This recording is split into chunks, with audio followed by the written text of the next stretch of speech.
సిద్ధులు చేతులు జోడించుకొని ఎల్లప్పుడూ ఎవరి ద్వారం వద్ద కూర్చుని ఉంటాయో, నవనిధులు ఎవరి ఆజ్ఞను పాటిస్తాయో అట్టివారు డబ్బును అడుక్కోవటమా? ఐహిక సుఖాలను తన్నివేసి అముష్టికాల వైపు అసలు చూడని సమదర్శినికి, విరాగికి ధనమెందుకు? ఉత్తమమైన సాధు సజ్జనులు, సత్పురుషులు, భక్తి పరాయణులు భక్తుల శ్రేయస్సు కోసం జీవిస్తారు. వారికి ధనమెందుకు?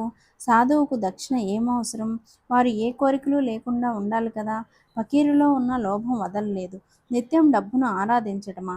ప్రథమ దర్శనంలో దక్షిణ పుచ్చుకొని పునర్దర్శనంలో మరలా దక్షిణను అడుగుతారు. చివర సెలవు తీసుకునేటప్పుడు దక్షిణ తెమ్మంటారు. మాటి మాటికి ఇదేమిటి? మొదట పానీయం ఉత్తరాపోసమనం, తరువాత హస్తముఖ ప్రక్షాళనం, కరోత్వరత తాంబూలదానం. ఇవన్నీ అయ్యాకే కదా దక్షిణ. కానీ బాబా యొక్క క్రమం విచిత్రం. చందన విలేపంతోనో పుష్పాక్షతలతోనో అలంకరించేటప్పుడు దక్షిణ నిమ్మని కోరేవారు. ఆరంభంలోనే అంటే పూజార్చనలకు ముందే దక్షిణను అడిగేవారు. ఓం తత్ బ్రహ్మణమస్తు అని వెంటనే అనాలి. ఇలా ఎందుకు అన్న సందేహం తీరడానికి ఎక్కువ శ్రమ పడనవసరం లేదు. కాస్త సావధానులైన ఉంటే సంశయం నివృత్తి అవుతుంది. ధర్మకర్తలను చేయాలనే ఆశయంతోనే ధనాన్ని కూడపెట్టాలి. కానీ చాలా ధనం వ్యర్థమైన కోరికల కోసం, విషయ సుఖాల కోసం వెచ్చింపబడుతుంది. ధనం ద్వారా ధర్మ కార్యాలు జరగాలి. ఆ ధర్మం ద్వారా జ్ఞానం కలగాలి.